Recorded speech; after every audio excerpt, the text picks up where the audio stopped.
bienvenue à ce nouvel épisode du talk show de Bienvenue à l'immigrant. Bienvenue à l'immigrant, votre organisme communautaire qui s'est donné pour mission principale d'accueillir tous les immigrants qui arrivent, peu importe leur pays d'origine.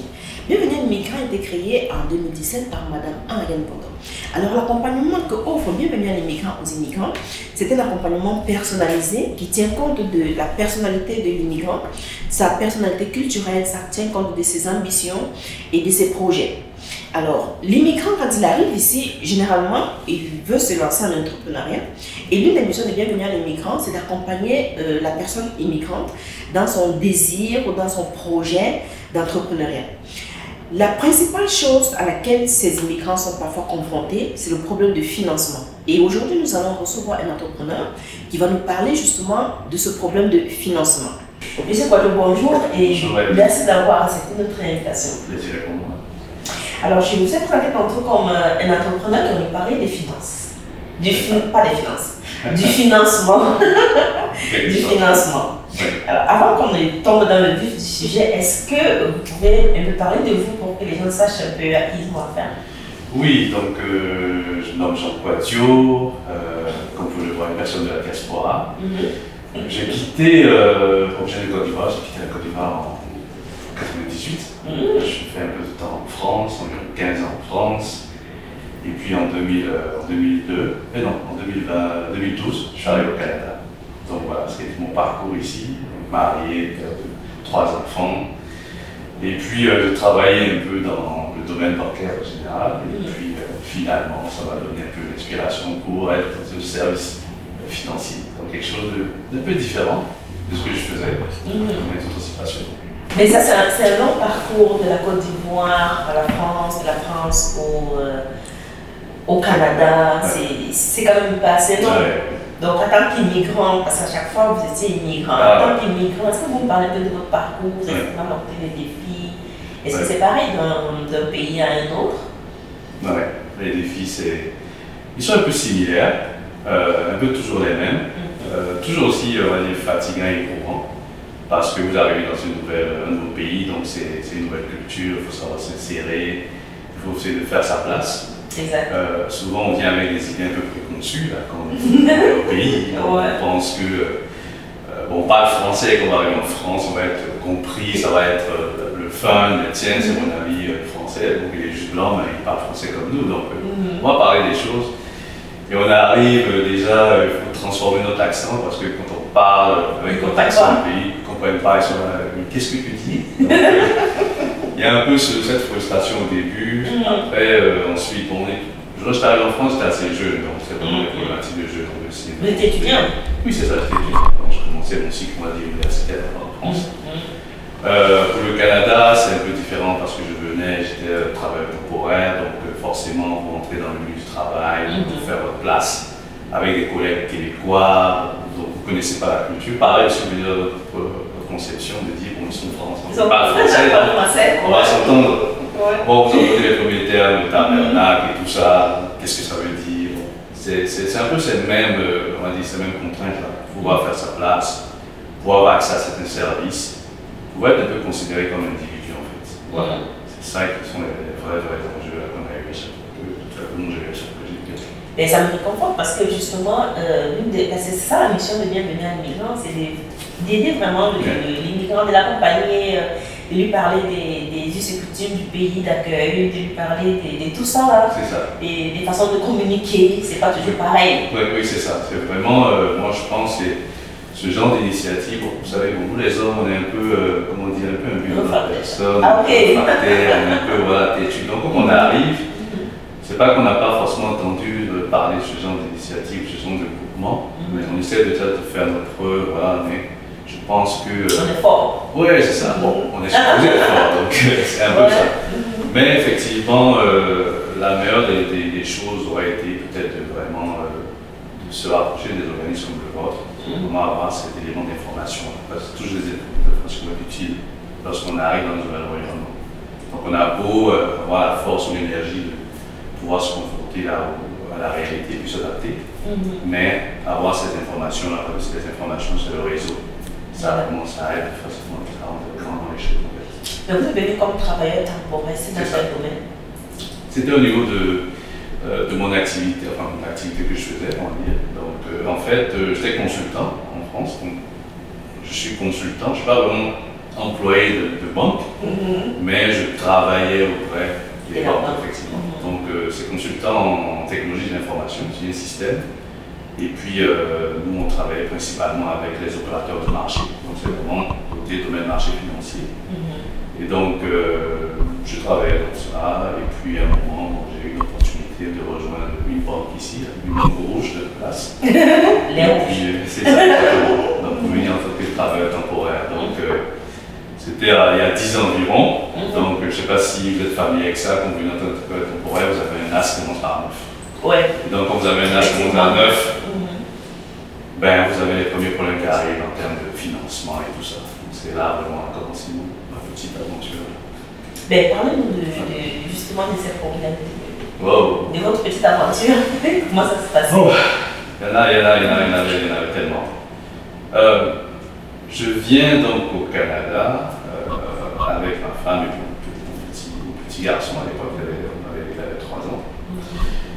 J'arrive au Canada, donc comme j'ai dit, j'ai un as qui commence par 9. Ok, je veux avoir des services basiques, donc le téléphone, et ainsi de suite. Je vais m'adresser aux compagnies de téléphone, tiens, je veux un abonnement téléphonique, voilà. Ah, vous avez un as qui commence par 9. Et est-ce que vous avez une carte de crédit? Ah oui. Est-ce que vous avez une carte de crédit? Ah, il faut une carte de crédit pour tous ces services? Ah oui, on a besoin d'un compte crédit, ainsi de suite. Bon, je retourne, je vais voir ma banque. La banque, je vous l'ai dit, qui m'a débouché. J'ai besoin d'une carte de crédit. Ah, monsieur Quadjo, vous avez un as qui commence par 9. Et donc, une carte de crédit, pour l'instant, ça ne va pas être possible, il faut attendre un peu de temps, ainsi de suite. Voilà. Et c'est comme ça mon aventure a commencé avec le crédit ici.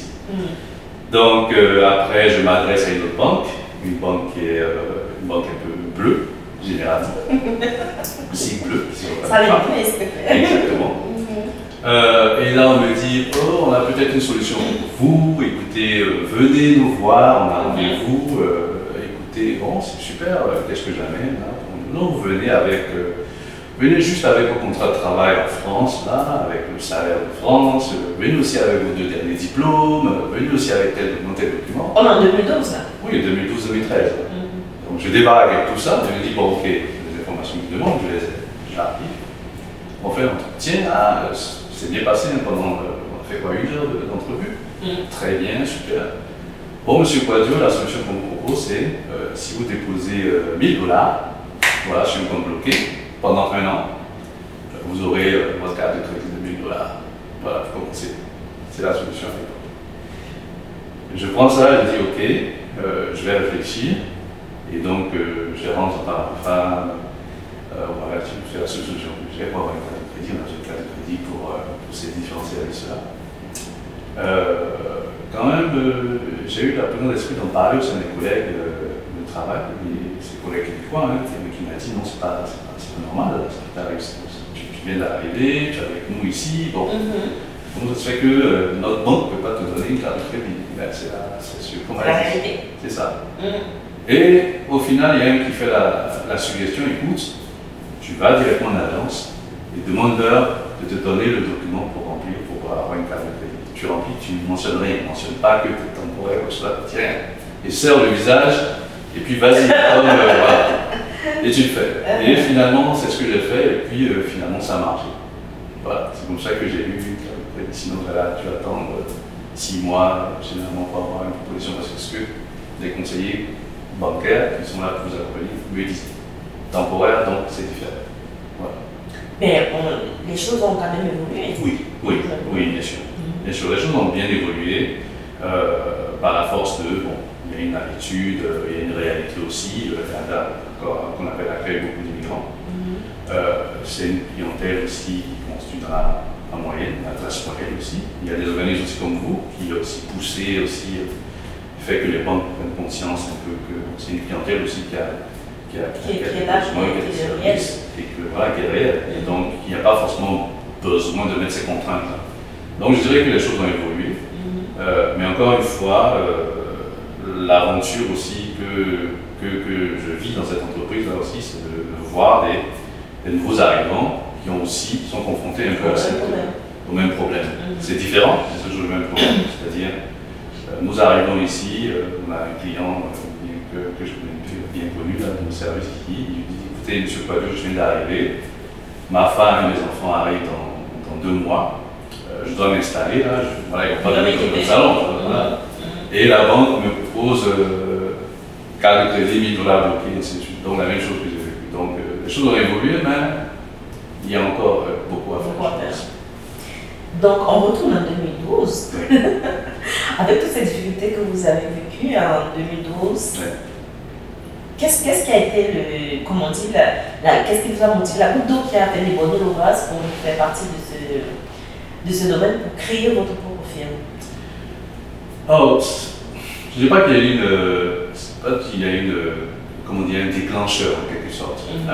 Disons que ça fait presque 20 ans que je suis dans ce domaine-là, donc je travaille en France et puis ici au Canada, donc au bout de 20 ans, vous savez, vous avez besoin de nouveaux défis.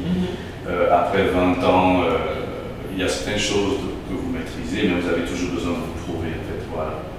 Et puis en parallèle, j'avais démarré un peu l'activité de financement parce que, bon, je vais vous dire, hein, je ne suis pas un génie, je vois dans votre vidéo, vous avez des personnes brillantes qui font des firmes. Chaque personne est bien, chaque personne bien sûr, mais disons que j'ai toujours été un peu, comment dire, envieux de ces personnes-là qui vraiment mettent en place une idée, créent des firmes, proposent des produits toujours vraiment en adéquation avec le besoin de la clientèle. Et moi, j'ai toujours dans mon coin dit tiens, j'aimerais bien faire ça aussi. Quel type de produit je peux faire, quel type de société je peux monter, quel type de produit, quel type de service je peux proposer. Et puis, bon, je tournais en rond, voilà, je n'avais pas forcément l'idée qui parlait. Et puis, à côté, voilà, par le fait des rencontres, des opportunités, tout ça, j'ai commencé à offrir des services de financement à des personnes que je connaissais qui voulaient, genre, une trésorerie pour démarrer la restauration, des services de restauration, pour une personne qui était dentiste ambulatoire, qui voulait aussi avoir une ligne de crédit pour certaines choses. Donc, je l'ai démarré comme ça, un peu comme ça. J'ai dit, ok, on a discuté avec la personne, on a été présenté par une personne que je connaissais. L'histoire de la personne, ce qu'elle veut faire, je connectais avec, c'est une personne de la diaspora qui m'expliquait les difficultés pour avoir ce crédit-là pour booster son activité. Donc on connecte avec cette personne-là, on voit que l'histoire qu'elle vit, c'est aussi la même que notre. Et puis on se dit, bon, on peut quand même faire quelque chose. Et puis, donc, finalement, on lui dit, ok, c'est parti. Mais parlez-nous de l'entreprise. Qu'est-ce que vous faites? Quels sont les services? Quelle est la clientèle? C'est ça. Nos services, on a trois volets, mais on est beaucoup concentré sur la clientèle particulière. Donc, on a un service de prêt alternatif, donc on propose des prêts à la clientèle particulière. Voilà, donc vous avez besoin d'un petit montant. Parce que ce que j'aime bien dire, c'est-à-dire, vous savez, on est à la diaspora ici, on est là, on a notre famille ici. Généralement, on a notre famille aussi de l'autre côté. Voilà. Exactement. Donc, nous, on est là pour vous servir sur ces 2 plans. On sait que vous avez des besoins ici au Canada et on sait aussi que vous avez besoin chez vous au pays. Personnellement, moi, je suis l'aîné d'une famille de 4. Mon père n'est plus ce monde depuis 2005. Donc, ça fait qu'en tant qu'aîné de famille, j'ai des engagements. Exactement. Donc, c'est des choses que nous comprenons. Et donc, nous, on conçoit des prêts et des services pour accompagner la clientèle migrante, de la diaspora, pour leurs besoins ici et leurs besoins ici au pays. Ça veut dire quoi concrètement? Concrètement, des choses dont on peut parler ici, que peut-être devant votre conseiller bancaire, vous n'aurez pas forcément envie de parler parce que c'est compliqué qu'ils comprennent. Par exemple, écoutez, j'ai ma mère qui est malade. On lui a donné l'ordonnance est de 100 000 francs CFA ou 200 000 francs CFA. C'est une urgence. Écoutez, ma carte de crédit que j'ai ici, c'est mes jugements peut-être familiales ici, j'ai besoin de cette somme-là rapidement parce qu'il y a une urgence là-bas. Est-ce que c'est quelque chose que vous pouvez forcément aisément discuter de votre conseiller? Mais bon, c'est des choses que vous savez, son ami. C'est bien ça. Donc c'est pour ça que, je pense que c'est pour ça que nous existons en fait. parce que nous comprenons ça, parce que nous, au sein de notre équipe aussi, toutes les personnes de notre équipe, on a les mêmes contraintes, effectivement. Donc, quand ce genre de problème arrive, nous on vous écoute, on le connaît et on essaie de trouver une solution pour ça. Donc, pour vos situations, vos projets financiers ici ou au pays, on est capable de vous accompagner de deux sens. Mais ça, c'est très alléchant. Ben, alléchant, c'est comme je dis, c'est une réalité. Comme je disais, en fait, ce que j'ai compris par en fait, cette initiative-là, c'est comme je disais tout à l'heure, j'aspirais à proposer des services pour tout ça. Mais lorsque j'ai accepté mon activité à Toronto et on discutait avec des groupes d'amis, c'était comment on peut faire pour impacter la communauté. Qu'est-ce que la communauté a besoin, qu'est-ce qu'on peut faire. Et fil en aiguille, ça a toujours été le nœud, c'est le soutien financier. Le soutien financier, exact. On sait qu'on peut avoir du financement auprès des banques, mais généralement dans la relation qu'on a avec les banques, est-ce que la manière dont on est traité avec certaines estimes. Et ça, souvent, généralement, on a un peu cette impression-là qu'il y a un peu de condescendance, on ne connaît pas vraiment notre histoire. Est-ce qu'on a l'impression qu'on est vraiment accompagné comme une personne adulte qui vient demander un service financier comme tout autre? On a toujours un sentiment qu'on est un peu traité un peu différemment. Même si, comme on l'a dit tout à l'heure, ça évolue avec le temps. Mais voilà. Et donc, nous, vraiment, moi, ça a été un peu cette idée-là que je suis venu dire, bon, je n'ai pas la lumière de ces grands entrepreneurs, mais je sais que s'ils ont besoin d'accompagnement, de financement, c'est peut-être quelque chose sur lequel je peux les aider. Donc ça, c'est peut-être la corde que je peux jouer. Donc la particularité de votre film, c'est que ça s'adresse en premier lieu aux immigrants. Oh, nous sommes une firme québécoise qui proposons des services alternatifs, sert toute la population québécoise et aussi en Ontario. Donc on sert toute la population sans distinction. Il se trouve que la majeure partie de notre équipe est constituée des gens de la diaspora, donc on est plus à même de mieux se connecter avec les personnes de la diaspora. Donc effectivement, le cœur de notre clientèle, pour l'instant, à ce moment, c'est vraiment la diaspora. Donc on pense qu'on les sert parfaitement. Et donc c'est là-dessus c'est cette niche-là qu'on se met pour l'instant. Mais mettre sur pied une telle film, c'est pas évident. Avec tout ce que vous avez cité comme problème que vous avez dû rencontrer, ou bien plutôt comme défi que vous avez dû relever, est-ce que vous pouvez nous parler un peu de votre parcours, de votre combat, comment ça s'est passé? Oh. On aime bien écouter ça pour voir comment les stratégies, parce qu'on veut s'inspirer de cette stratégie-là. En gros, les défis sont les mêmes que tout entrepreneur en général, ou même une personne, en particulier une personne de la diaspora, confrontée. C'est vraiment la question du financement, c'est toujours le nœud. Comme une société. C'est ça. Et même pour une compagnie comme la nôtre, le financement aussi est un enjeu. Et c'est beaucoup plus un enjeu qu'effectivement, avec les banques, on est en concurrence, on va dire, vis-à-vis des banques. Donc, les banques nous disent clairement, c'est ça, exactement. Donc, c'est beaucoup plus difficile, effectivement, de lever des fonds. Et donc, du coup, nous, de notre côté, c'est vraiment aller s'adresser à des particuliers pour leur expliquer notre vision, ce qu'on veut faire, ce qu'on apporte dans la communauté de service qu'on rend. Et là, leur dire, écoutez, est-ce que vous pouvez, enfin, si vous êtes, comment dire, si cette vision aussi vous parle, et que vous êtes prêt à nous accompagner pour aller dans ce sens-là. Donc c'est vraiment, le défi principal, c'est vraiment ça, c'est le financement. Et après, le reste, c'est toujours qu'on appelle les difficultés d'un entrepreneur ici, c'est toujours comment positionner son produit, comment s'adresser à sa clientèle, comment dire, bien bâtir son image d'entreprise, comment gérer sa crédibilité. Voilà. Et même dans notre domaine, comme on est vraiment dans les services financiers, on a des comment on appelle, des bonnes pratiques sont des banques, qu'il faut qu'on soit capable aussi d'apporter auprès de notre clientèle. C'est pas parce qu'on est un service alternatif, un service qui peut-être plutôt focusé sur la clientèle immigrante qu'en termes de qualité de service, on va avoir une downgrade. Non, il faut que vraiment, en termes de qualité de service, nos clients soient vraiment, comment dire, capables de retrouver ce qu'ils voient un peu au niveau de leur compte. Voilà.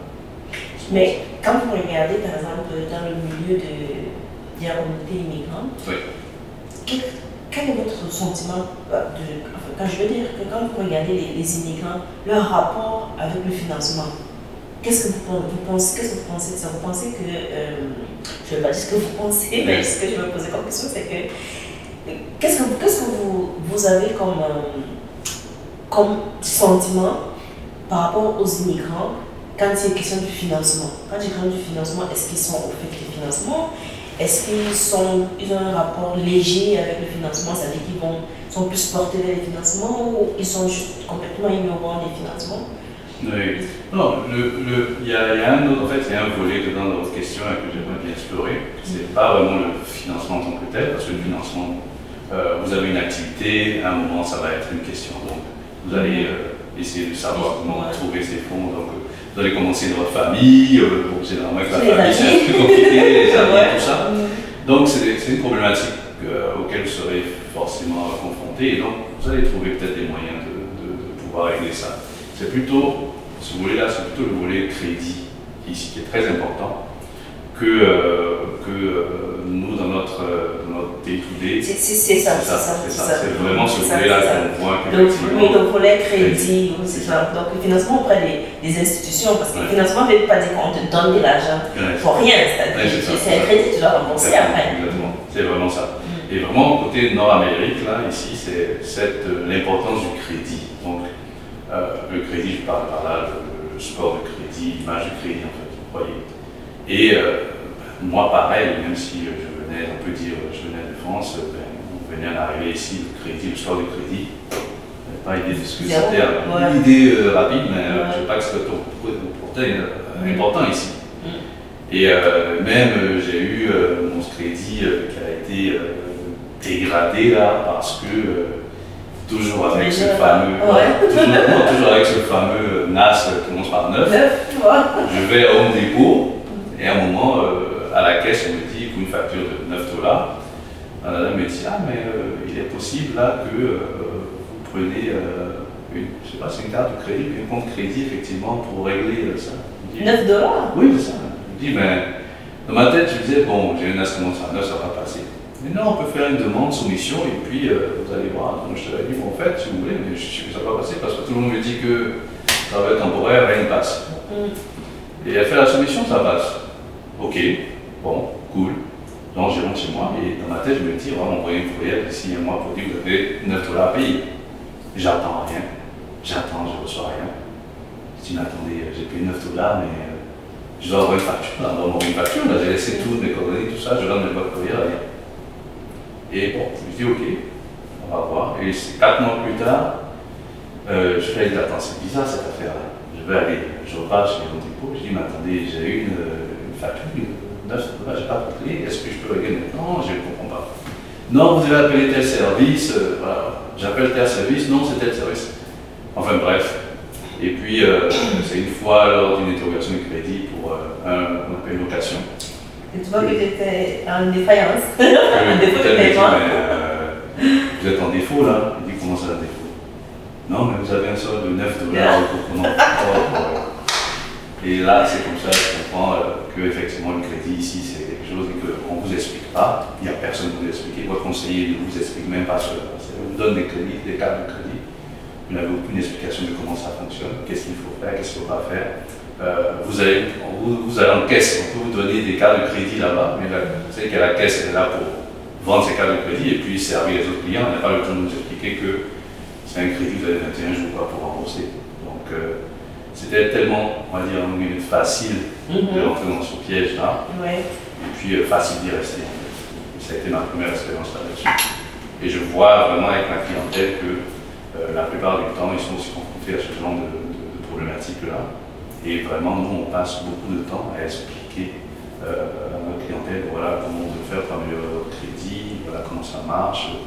Faites si vous voulez, si vous devez augmenter votre limite, augmentez votre limite, et conserver le solde, ça vous donne un peu plus de potentiel d'augmentation de votre crédit. Donc vraiment une éducation vraiment complète et approfondie sur comment vous pouvez utiliser votre crédit. Voilà. J'aime bien le mot éducation. Je voulais demander, donc, en fait, aussi du conseil, mais vous avez dit plutôt éducation. Oui, oui. On n'est pas des experts, on n'a pas toute la science, donc on travaille avec des professionnels là, justement pour proposer là, ces informations-là.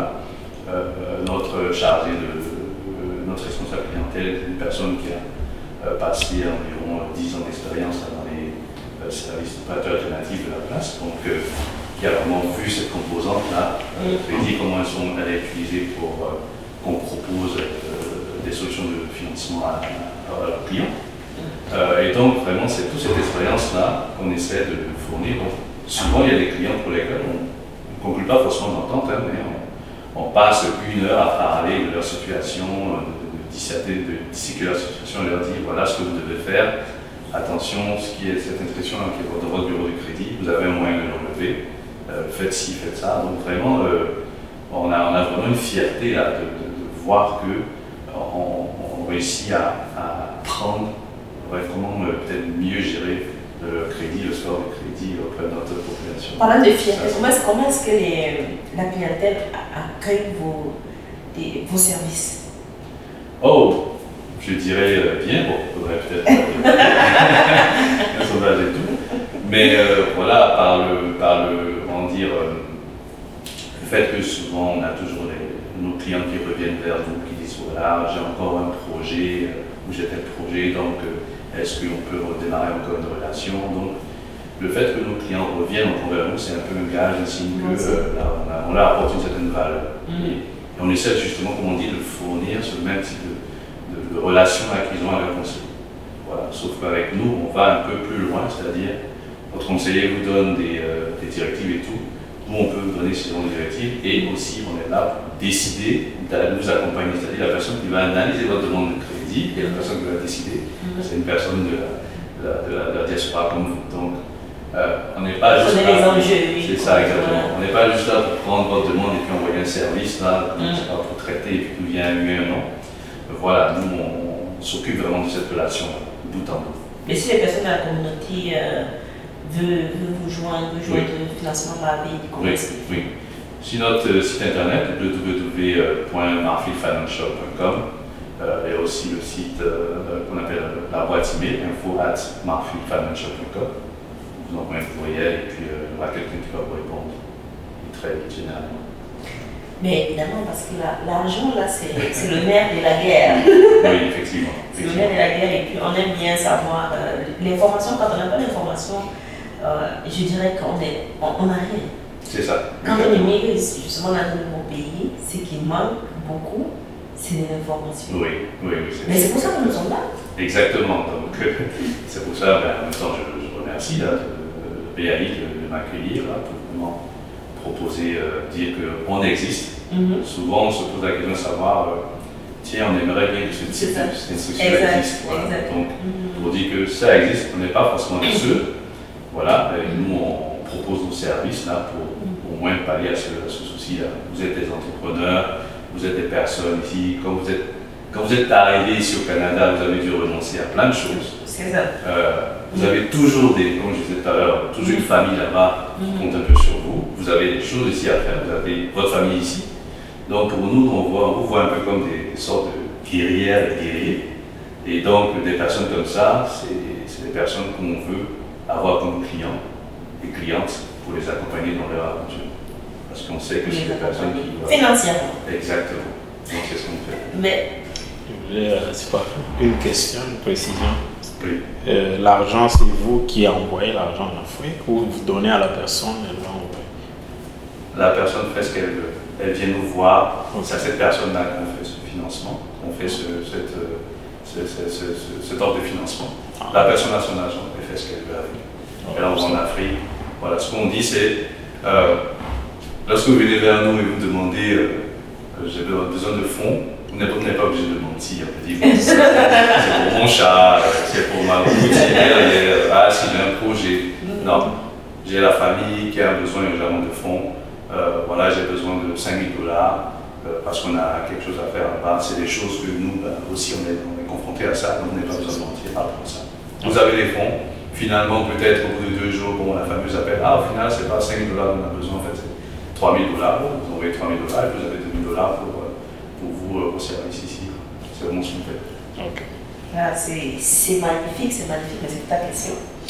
Donc, on est arrivé au terme de l'entretien. J'espère que tu l'as apprécié. Oui, pareil. Et que c'était agréable pour toi. Donc, c'est ça. Est-ce que tu as un dernier mot que tu veux... Oui, dernier mot, c'est vraiment, tout d'abord, vous remercier pour l'invitation. C'est vraiment formidable là, de voir des groupes comme le vôtre, qui vraiment, comme je disais tout à l'heure, qui voit une formation et un cadre pour les nouveaux immigrants, et que moi je vois en toute respect, j'aurais dû peut-être approcher ce genre de groupe-là au début, au lieu de nager et puis de confronter par nous-mêmes. Mais ma femme, elle est très forte dans ça, donc merci. Heureusement. Heureusement, donc c'est à chaque fois qu'elle me donne les informations ici. Donc vraiment, ce que vous faites, c'est très important pour la communauté. Et donc, nous, notre rôle, c'est vraiment, comme je disais, je ne suis pas un maestro, je n'ai pas trop d'imagination. Ce que l'on fait, c'est vraiment quelque chose de basique. C'est vraiment essayer de soutenir toutes ces idées-là de la communauté. Et la population large, mais vraiment, c'est de soutenir ça financièrement. On est là pour prendre des risques sur vous, on est là pour vous servir. C'est vraiment ce qu'on fait. Voilà. Et merci beaucoup pour cette information. Je suis sûre que ça va servir plus d'un. Et justement, bienvenue à l'immigrant, c'est l'occasion, c'est notre organisme à nous tous. C'est vraiment l'organisme où on aide l'immigrant, l'accompagne dans son processus d'intégration à tous les niveaux. Donc c'est un accompagnement qui est vraiment personnalisé, qui tient compte de ses ambitions, qui tient compte de ses projets, qui tient compte même de sa personnalité culturelle. Alors on est arrivé au terme de notre entretien et je vous donne rendez-vous à la prochaine émission. Merci.